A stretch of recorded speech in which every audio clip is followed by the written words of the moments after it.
अंतर्राष्ट्रीय कृषि वैज्ञानिक पद्मश्री डॉक्टर सुभाष पालेकर ने कहा कि आर्थिक रूप से कमजोर या छोटे किसान भी अगर जैविक खेती करें तो अच्छा मुनाफा कमा सकते हैं। गांव कनेक्शन से बातचीत में डॉक्टर पालेकर ने कहा कि आज ज़रूरत किसानों को इसके प्रति जागरूक करने की है।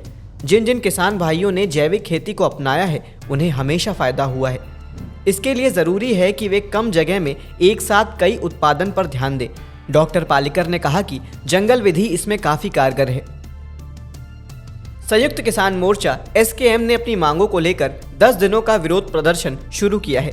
इसमें मुख्य तौर पर न्यूनतम समर्थन मूल्य MSP की गारंटी का मुद्दा उठाया जाएगा। किसानों का कहना है कि इसके अभाव में किसानों को अपनी फसलों का उचित दाम नहीं मिल रहा है। संगठन ने C2+50% के स्वामीनाथन फॉर्मूले पर सभी फसलों की MSP गारंटी मांगी है। संगठन ने कहा है कि MSP के मुद्दे पर सरकार ने लिखित में वादा किया था कि वो एक समिति का गठन करके इस मुद्दे पर विचार करेगी। भारत के निर्यातकों की निगाह अब यूरोपीय संघ में भारतीय बफेलो मीट और डेयरी प्रोडक्ट पर है। इस सिलसिले में विदेशी डेलीगेशन के साथ मत्स्य, पशुपालन और डेयरी मंत्रालय की एक बैठक हुई है, जिसमें बफेलो मीट और डेयरी प्रोडक्ट के एक्सपोर्ट के साथ पोल्ट्री प्रोडक्ट के एक्सपोर्ट पर भी बात हुई। उम्मीद है जल्द ही इस बाजार के रास्ते भारतीय एक्सपोर्टर के लिए खुल जाएंगे। मालदीव को भारत से खेती किसानी के क्षेत्र में भी सहयोग मिलता रहा है। दक्षिण भारत के कई राज्यों से मालदीव को बड़ी संख्या में अंडे एक्सपोर्ट किए जाते हैं। पोल्ट्री से जुड़े जानकारों की माने तो एक एक्सपोर्ट का करीब 80% हिस्सा मालदीव को एक्सपोर्ट किया जाता है। मालदीव भारतीय अंडों का बड़ा खरीदार है। हर महीने मालदीव 20 कंटेनर अंडे भारत से खरीदता है।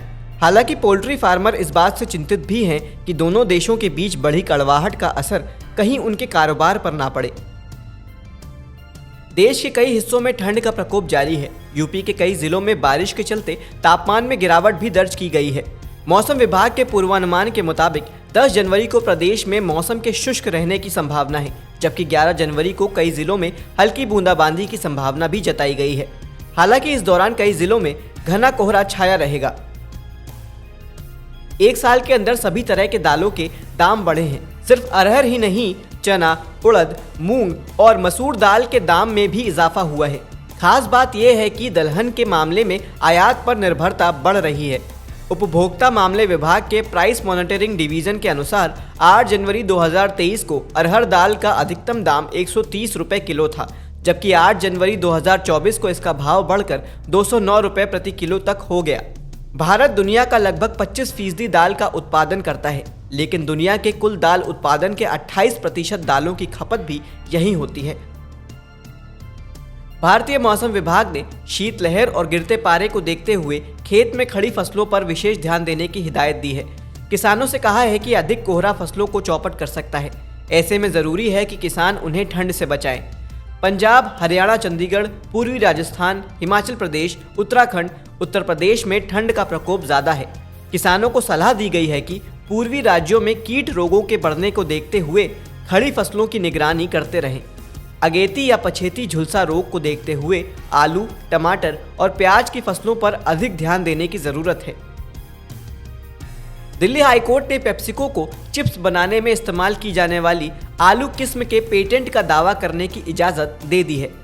इसके साथ ही एकल खंडपीठ और पौधों की किस्मों और किसान अधिकार संरक्षण प्राधिकरण के आदेश को रद्द कर दिया है। पौधों की किस्मों और किसान अधिकार संरक्षण प्राधिकरण ने पेप्सिको के FL 2027 आलू किस्म को पेटेंट कराने का दावा लेने को खारिज कर दिया था और रजिस्ट्रेशन भी रद्द कर दिया था।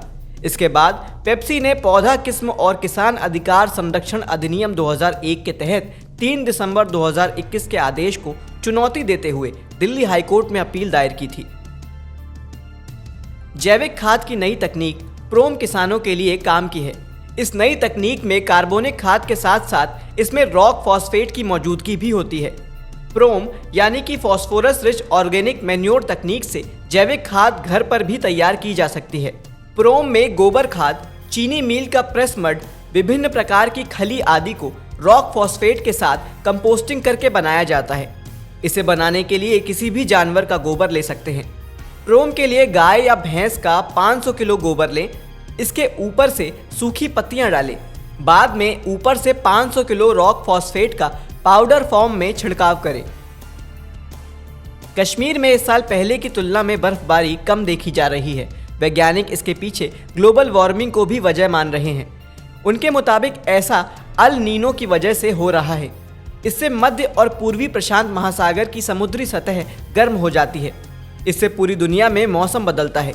कश्मीर में बारिश और बर्फबारी इसी से प्रभावित हुई है। इस समय भारत में मजबूत वेस्टर्न डिस्टर्बेंस की कमी है।